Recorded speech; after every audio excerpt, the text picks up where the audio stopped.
To get no stream delay or as close to real time as possible on Twitch using OBS, you will need to tweak both Twitch settings and OBS settings, because by default Twitch adds a small delay for stability, and here's the step-by-step guide to do it.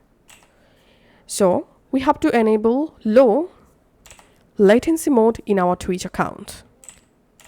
So go to your Twitch account and click on your profile photo and just go to creator dashboard. In here, select settings and select stream.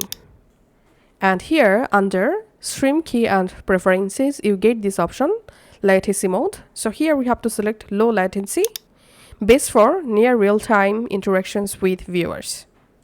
This helps you interact with chat faster by reducing delay. And now in OBS, we have to optimize OBS streaming settings. So go to your OBS studio and click on settings. From settings, select output and select streaming tab. And here, encoder hardware, select NVINC for NVIDIA, AMF for AMD, QuickSync for Intel, if possible. Less CPU usage, faster processing. And then come to this encoder settings here, rate control, select CBR and bitrate. For 1080p at 60 fps, select 6000 kbps, and for 720p at 60 fps, select bitrate 4500 kbps. And keyframe interval, you have to select here 2.